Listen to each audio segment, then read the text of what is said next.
ഞാൻ ഇവിടെ വന്നു, പ്രാർത്ഥന ശക്തമാക്കി ഞാൻ പോയി IELTS പ്രിപ്പയർ ചെയ്തുകൊണ്ടിരുന്നു. അവിടെ ഞാൻ പറഞ്ഞല്ലോ സാറിൻ്റെ ഇഷ്യൂ, അങ്ങനെ ഒരുപാട് ഇഷ്യൂസ് ഫേസ് ചെയ്യേണ്ടി വന്നു. എൻ്റെ കൂടെ പഠിച്ചവരെല്ലാം IELTS പഠിച്ചിരുന്നവർ ഡോക്ടർ, എഞ്ചിനീയർ അങ്ങനെയുള്ള ആളുകൾ മാത്രമായിരുന്നു എൻ്റെ കൂടെ ഇരുന്നത്. കാരണം ഈവനിങ് ബസ്സിൽ പിള്ളേരായിട്ടുള്ള ആരും തന്നെ ഇല്ലായിരുന്നു. അപ്പം ഞാനായിരുന്നു അവിടെ ഏറ്റവും അറിയത്തില്ലാത്ത ആൾ. എനിക്ക് ശരിക്കും ഇംഗ്ലീഷ് ഒന്നും അറിയില്ല, എനിക്കതിന് ഒട്ടും പറ്റത്തില്ല IELTS.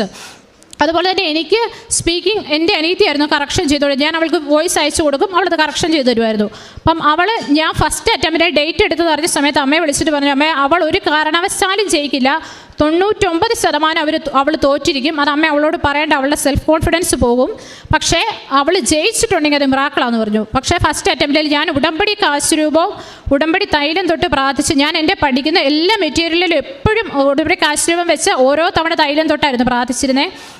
അതുപോലെ തന്നെ ഞാൻ ഉപ്പ്, എൻ്റെ അനിയനൊക്കെ എന്നെക്കുറിച്ച് പറഞ്ഞു ഉപ്പ് എറിഞ്ഞ് കാര്യം സാധിക്കുന്ന ആളെന്നാണ്. കാരണം ഞാൻ എവിടെ പോയാലും ഉപ്പെറിയും. ഞാൻ ഉപ്പ് വിതറി പ്രാർത്ഥിക്കാത്ത ഞാൻ ഇത്രയും കാലത്തിനിടെ പോയ ഒരു സ്ഥലം പോലും കാണില്ല. ഓരോ കാര്യത്തിനും വേണ്ടി അങ്ങനെയാണ് ചെയ്തിട്ടുള്ളത്. അതെനിക്ക് എല്ലാം സാധിച്ചു തന്നിട്ടുണ്ട്. അപ്പം ഞാനിങ്ങനെ ഉപ്പ് വിതറി അവിടെ പ്രാർത്ഥിച്ചു. പക്ഷേ ഫസ്റ്റ് അറ്റംപ്റ്റിൽ തന്നെ എനിക്ക് UK സ്കോർ കിട്ടി. പക്ഷേ അത് വീട്ടിൽ എല്ലാവർക്കും അത്ഭുതമായിട്ട് തോന്നി, കാരണം എനിക്ക് ഒരിക്കലും കിട്ടില്ല, എനിക്കൊന്നും അറിയത്തുമില്ല. പക്ഷേ സെക്കൻഡ് അത് കഴിഞ്ഞ് ഞാൻ മാതാവിനോട് പറഞ്ഞു, ഞാൻ കാനഡ ആഗ്രഹിച്ച് എനിക്കത് തന്നെ വേണം, അതുകൊണ്ട് ഞാൻ സെക്കൻഡ് അറ്റംപ്റ്റ് എഴുതി.